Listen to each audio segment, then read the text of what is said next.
Movie के start में हम मैथ्यू को देखते हैं जो कि एक हाई स्कूल स्टूडेंट होता है। वो हाल ही में ग्रेजुएट भी होने वाला था। दरअसल मैथ्यू को पॉलिटिक्स में इंटरेस्ट था और उसे यूएस का प्रेसिडेंट बनना था, जिसके चलते जॉर्ज टाउन यूनिवर्सिटी में उसका एडमिशन भी हो जाता है। लेकिन उसके पेरेंट्स कॉलेज की फी को अफोर्ड नहीं कर सकते। अब मैथ्यू के पास एक ही रास्ता होता है, उसे डिबेट कंपटीशन जीतनी होगी, जिसके चलते उसे स्कॉलरशिप मिलेंगी और वो जॉर्ज टाउन यूनिवर्सिटी में जा सकेगा। मैथ्यू जोरों शोरों से डिबेट कंपटीशन की पढ़ाई में लग जाता है। कुछ दिनों बाद उसके पड़ोस में डैनियल नाम की लड़की रहने आती है। वो काफी खूबसूरत थी और अट्रैक्टिव भी, जिसे देखकर मैथ्यू उसकी तरफ अट्रैक्ट होता है। उसी रात मैथ्यू एक्सीडेंटली डैनियल को चेंज करते हुए देखता है, लेकिन तभी डैनियल भी नोटिस करती है कि मैथ्यू उसे देख रहा है और उसके देखते ही मैथ्यू चुप जाता है। थोड़ी देर बाद डैनियल मैथ्यू के घर आती है। मैथ्यू के डैड उसे नीचे बुलाते हैं। उसे लग रहा था कि डैनियल यहाँ पर उसकी कंप्लेंट करने आई है, लेकिन नहीं, डैनियल कहती है कि वो यहाँ पर नहीं है, उसे यहाँ का कुछ नहीं पता और उसे अपने आंटी के घर जाना था और वो यहाँ पर मदद मांगने आई थी। तभी मैथ्यू के पेरेंट्स मैथ्यू को डैनियल के साथ जाने का बोलते हैं। दरअसल आंटी के घर जाना तो एक बहाना था, डैनियल को मैथ्यू को पनिश करना था। डैनियल मैथ्यू को पूछती है कि तुमने जो देखा वो देखकर तुम्हें कैसा लगा। इस पर मैथ्यू कहता है कि वो बस एक एक्सीडेंट था, लेकिन फिर भी डैनियल मैथ्यू को सजा देती है और वो उसे बीच सड़क पर बिना कपड़ों के खड़ा करती है, ये कहकर कि तुमने मुझे देखा, अब मैं तुम्हें देखूंगी। आगे फिर दोनों भी एक कैफे में जाते हैं, जहाँ पर दोनों भी काफी बातें करते हैं। अब इस मूवमेंट पर दोनों भी एक दूसरे को पसंद करने लगे थे। तभी डैनियल अपनी बनाई हुई ड्राइंग मैथ्यू को देती है। अब अगले दिन मैथ्यू अपनी क्लास में होता है, तभी डैनियल वहाँ आती है और फिर मैथ्यू क्लास छोड़कर डैनियल के साथ घूमने चला जाता है। डैनियल उसे चोरी छुपे एक घर के स्विमिंग पूल में लेकर जाती है, जहाँ वो दोनों किस करने ही वाले थे कि तभी मैथ्यू को पता चलता है कि ये घर उसके प्रिंसिपल का है और फिर दोनों भी वहाँ से भागते हैं। मैथ्यू डैनियल को लेकर अपने दोस्तों के घर जाता है,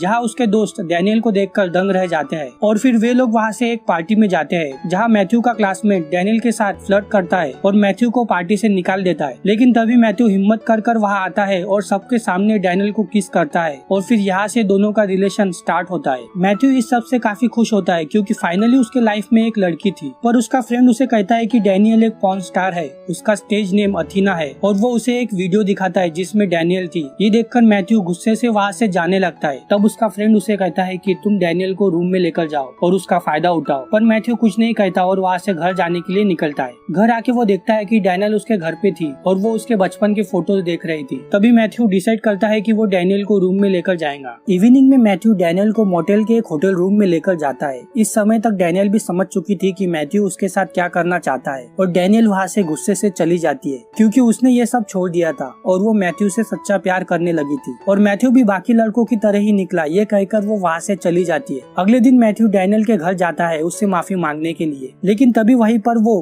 कैली को देखता है जो कि एक प्रोड्यूसर था। तभी डैनियल मैथ्यू से कहती है कि हम इस बारे में बाद में बात करेंगे और फिर तीनों भी एक क्लब में जाते हैं, जहाँ मैथ्यू पूछता है कि आखिर तुम दोनों एक दूसरे को कैसे जानते हो। इस पर कैली कहता है कि हम दोनों एक साथ काम करते थे और लंबे समय तक हम रिलेशन में भी थे। अगले दिन मैथ्यू कैली को अपने स्कूल में देखता है, जहाँ वो कुछ लड़कियों के साथ फ्लर्ट कर रहा था। मैथ्यू के वहाँ आने पर कैली उन लड़कियों के सामने मैथ्यू और उसके दोस्तों की काफी तारीफ करता है, जिससे अब वो लड़कियां इनसे फ्लर्ट करती है। लेकिन मैथ्यू और उसके दोस्त उन्हें इग्नोर करके वहाँ से चले जाते हैं। मैथ्यू कैली को लेकर बैंक आता है, जहाँ वो कैली को as a student advisor introduce करता है। दरअसल मैथ्यू स्टूडेंट यूनियन का प्रेसिडेंट था और लास्ट फ्यू मंथ से सारे स्टूडेंट्स ने मिलकर $25,000 कलेक्ट किए थे एक कंबोडियन स्टूडेंट के लिए, जिसका नाम था सैंग यांग। वो काफी होशियार स्टूडेंट था। मैथ्यू चाहता है कि वो आगे की पढ़ाई अमेरिका आकर करे और ये पैसे उसके लिए ही थे। मैथ्यू उन्हें बैंक में डिपॉजिट कर देता है। उसके बाद मैथ्यू डैनियल से मिलता है, जो उसे बताती है कि वो कैली के साथ वापस वेगस जा रही है और मैथ्यू उसे रोकने की कोशिश करता है। इस पर डैनियल उसे कहती है कि मेरी पास्ट लाइफ मेरा पीछा नहीं छोड़ेंगी,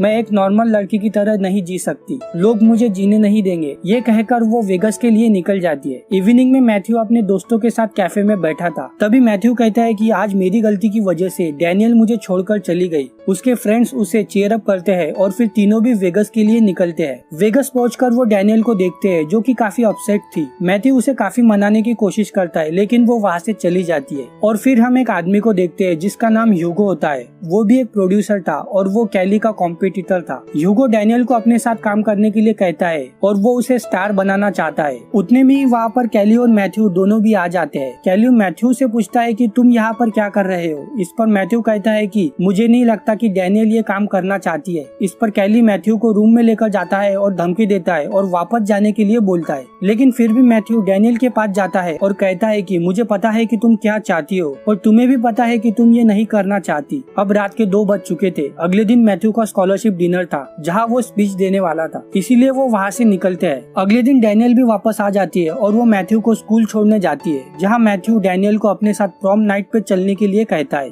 डैनियल भी मान जाती है। मैथ्यू स्पीच को लेकर काफी परेशान होता है क्योंकि वो जानता है अगर उसे स्कॉलरशिप नहीं मिली तो वो जॉर्जटाउन यूनिवर्सिटी में कभी नहीं जा पाएगा। तभी कैली उधर आता है और मैथ्यू को फोर्सफुली अपने साथ लेकर जाता है। कैली मैथ्यू को कहता है कि तुम्हारी वजह से मेरा $30,000 का नुकसान हुआ है क्योंकि डैनियल तुम्हारी बात मानकर वापस आ गई। मैथ्यू कहता है कि मैं तुम्हारे सारे पैसे धीरे धीरे करके वापस दे दूंगा, लेकिन कैली उसकी बात नहीं मानता और उसे काफी मारता है और उसे ड्रग्स भी देता है और कहता है कि मैं तुम्हें एक कंडीशन पर माफ कर सकता हूँ, तुम्हें ह्यूगो के घर से उसका अवार्ड चुराना होगा। इसके लिए मैथ्यू मान जाता है और वो ह्यूगो के घर में जाता है अवार्ड चुराने के लिए। तो इधर कैली पुलिस को कॉल कर देता है, जिससे अब मैथ्यू के पीछे पुलिस लग जाती है। तो मैथ्यू कॉल करके अपने दोस्तों को बुलाता है और वे लोग उसे पिकअप कर लेते हैं। और मैथ्यू अब नशे में था, ड्रग्स ने अपना काम करना शुरू कर दिया था। इसी हालत में मैथ्यू डैनियल के साथ डिनर पार्टी में जाता है और वो काफी स्टूपिड बिहेव करता है, लेकिन इस हालत में भी वो काफी अच्छी स्पीच देता है, लेकिन फिर भी वो हार जाता है और उसका क्लासमेट जीत जाता है। अगले दिन वो बैंक जाता है और उसे पता चलता है कि कैली उसका स्टूडेंट एडवाइजर बन के आया था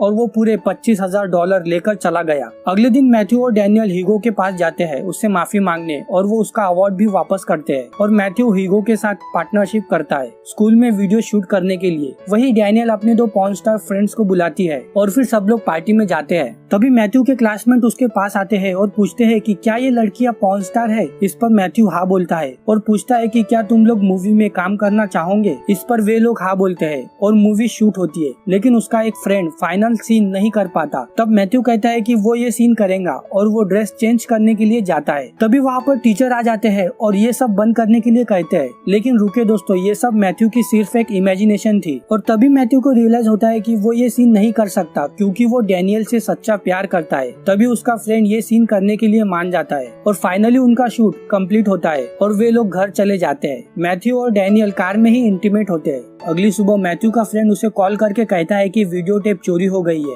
वही घर आने पर वो देखता है कि वहाँ पर कैली और उसके प्रिंसिपल आए थे और कैली के हाथ में वही टेप थी। इसका मतलब उसी ने ये टेप चुराई है। आगे कैली मैथ्यू के साथ अकेले में बात करता है और कहता है कि इस वीडियो के 50% पैसे तुम्हें मुझे देने होंगे, नहीं तो मैं ये टेप तुम्हारे पेरेंट्स और प्रिंसिपल को दिखा दूंगा। मैथ्यू थोड़ा सोच कर कहता है कि दिखा दो, मैं तुम्हें कोई पैसे नहीं देने वाला और मुझे कोई फर्क नहीं पड़ता। तो फिर कैली ये टेप सबके सामने प्ले करता है, लेकिन वो वीडियो सेक्स एजुकेशन का निकलता है। मैथ्यू स्मार्ट था, उसने पॉर्न वीडियो को as a sex education shoot किया था ताकि लोगों में अवेयरनेस फैल सके। कैली ये देखकर शॉक हो जाता है। तो दूसरी तरफ मैथ्यू के पेरेंट्स और प्रिंसिपल उसकी तारीफ करते हैं। अब ये वीडियो रिलीज होता है और देखते ही देखते वो बेस्ट सेलर बन जाती है। मैथ्यू इससे काफी सारे पैसे कमाता है और वो कैली को एक गिफ्ट बेचता है उनकी दोस्ती के नाम। आगे वो अपने पैसों से कम्बोडियन स्टूडेंट को अमेरिका में बुलाता है और उसकी पढ़ाई को स्पॉन्सर करता है और वो जॉर्जटाउन यूनिवर्सिटी का खर्चा भी खुद ही उठा रहा था और इस सब में डैनियल भी उसके साथ थी। और इसी के साथ ये मूवी यहीं पर खत्म होती है। दोस्तों, आशा करता हूँ आपको मेरा एक्सप्लेनेशन अच्छा लगा होगा। तो चलिए मैं मिलता हूँ आपसे अगले वीडियो में।